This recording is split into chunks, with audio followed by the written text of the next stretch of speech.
అచ్చంపేట మాజీ ఎమ్మెల్యే గువ్వల బాలరాజు బీజేపీలో చేరారు. ఎంపీ లక్ష్మణ్ సమక్షంలో బీజేపీ కండువా కప్పుకున్నారు. బీజేపీ రాష్ట్ర అధ్యక్షుడు రామచంద్రరావు కమలం కండువా కప్పి పార్టీ సభ్యత్వాన్ని అందజేశారు. తెలంగాణలో బీజేపీ బలపడుతోందని అన్నారు గువ్వల బాలరాజు.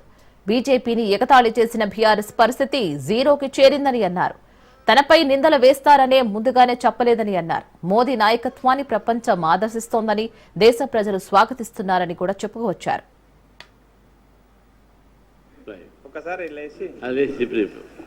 అందరూ లేవండి ఒకసారి. భారతీయ జనతా పార్టీ మెంబర్షిప్ ని భారతీయ జనతా పార్టీ రాష్ట్ర అధ్యక్షులు, అదేవిధంగా భారతీయ జనతా పార్టీ జాతీయ ఓబీసీ మోర్చా అధ్యక్షులు ఎంపీ లక్ష్మణ్ గారి ఆధ్వర్యంలో బాలరాజు గారికి మెంబర్షిప్ ఇవ్వడం జరుగుతూ ఉంది.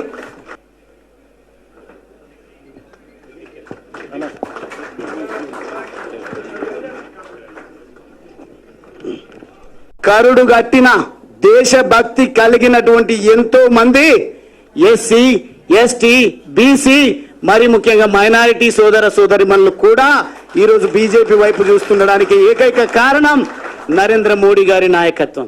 భారతదేశ రక్షణ కోసం, భారతదేశ అభ్యున్నతి కోసం, భారతదేశంలో అంత్యోదయ అందాలని, భారతదేశంలో ప్రతి పేదవాడికి సంక్షేమము, ప్రభుత్వ ఫలాలు, గౌరవము దక్కాలని వారు చేస్తున్నటువంటి ప్రయత్నానికి కాను అని ఒక్క మాట చెప్తా ఉన్నా. ఈ రోజు గువ్వల బాలరాజ్ ఒక అవకాశవాది అని మాట్లాడుతా ఉన్నారు. యువకులు, యువతులు, మేధావులు, జర్నలిస్టులు, అదేవిధంగా తెలంగాణలో ప్రతి ఒక్కరు తెలంగాణ రాష్ట్ర సాధన ఉద్యమంలో జేఏసీలుగా ఏర్పడి, కాబట్టి నాకు ప్రధానంగా కనిపించింది టిఆర్ఎస్ పార్టీ. నా అణగారిన వర్గాలకు, నా అంటే డైరెక్ట్ గా నా పైన ముద్ర వేసేది దళితుల గురించి మాట్లాడుతున్నాడు గువ్వల బాలరాజ్ అని. బీఆర్ఎస్ పార్టీ ఎప్పుడైనా అవకాశం ఇవ్వాలి మాట్లాడడానికి అంటే దళితుల అంశాల విన్నే మాట్లాడాలి. లేదంటే ఎవరైనా వాళ్ళు చేసిన తప్పిదాలను ఖండించేటువంటి మాట మాట్లాడితే దళితునితోనూ మాట్లాడితే సెన్సిటివ్ అవుతుంది, బాగా మాట్లాడగలుగుతాడు అని ఆ అంశాల కోసమే వాడుకున్నారు.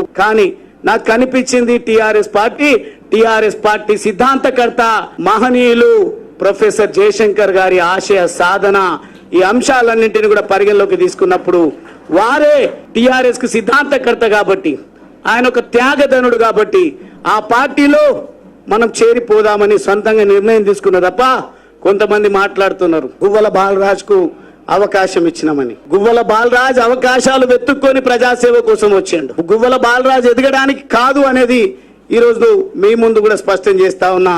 పటిష్టమైనటువంటి క్షేత్రస్థాయి లీడర్షిప్ బీజేపీ పార్టీలో ఉంది. ఎవరైతే దేశం కోసం, జాతి కోసం, పేద అణగారిన వర్గాల కోసం, దేశ రక్షణ కోసం మాట్లాడతారో వాళ్లకు ఆ సోయి ఉంటుందో అటువంటి వాళ్ళనే తీసుకుందామనే ఒక ప్రణాళిక పెద్దలు రామచంద్రరావు గారి నేతృత్వంలో పార్టీ మొత్తం కూడా చేస్తున్న విషయం నాకు తెలిసి నేను నిర్ణయం తీసుకోవడం జరిగింది.